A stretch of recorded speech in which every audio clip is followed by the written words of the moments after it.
sniper. If we can isolate him, we can grab him. Let's go, lads.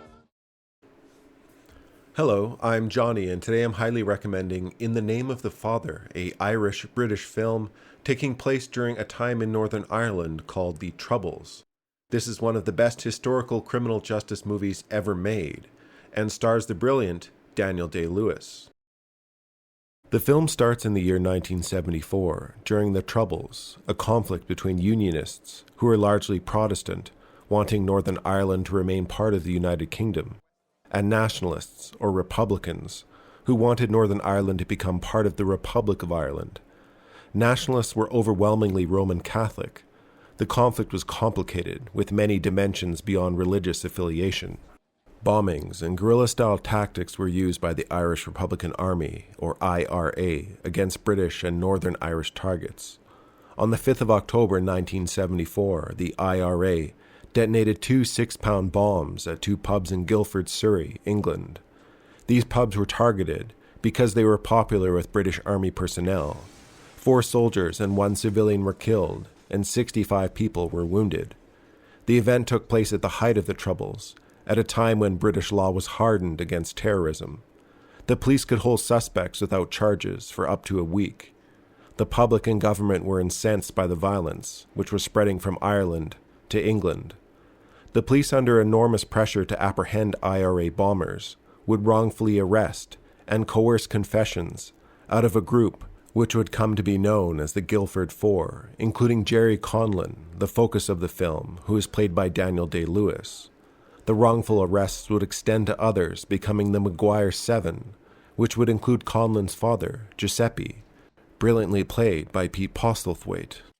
In the Name of the Father does justice to the setting. The first quarter of the film captures 70s Belfast, at the height of the Troubles, as well as a 70s London, a city in an economic slump. Conlon was just a young man who traveled to London, looking for a better future. His arrest was in a large part due to simply being in the wrong place at the wrong time, and for being, of course, Irish. Confessions were brutally forced from him and his friend Paul Hill. Their trial began on June 8, 1975, and ran until August 15, 1975. They were found guilty, primarily based on their written confessions and minor circumstantial evidence. Gerry Conlon would be sentenced to life and would serve 15 years before he would win his appeal. The only criticism of the film is that it would have been a better miniseries. The trial doesn't receive much focus as compared to Conlon's life in prison.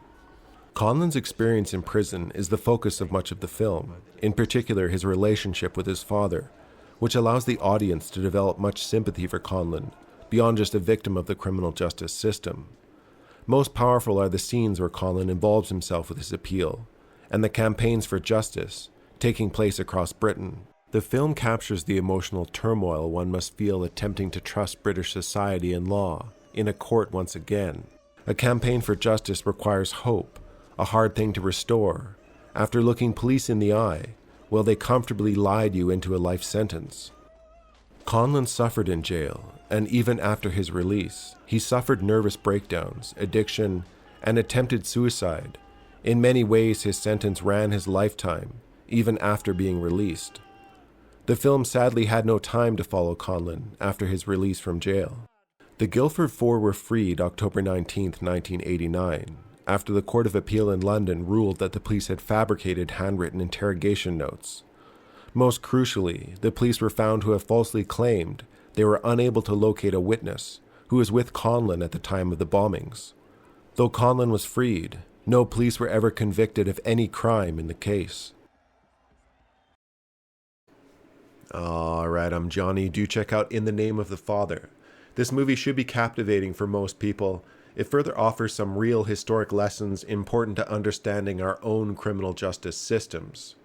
Like and subscribe if you want to support the channel, and I will see you in the next one.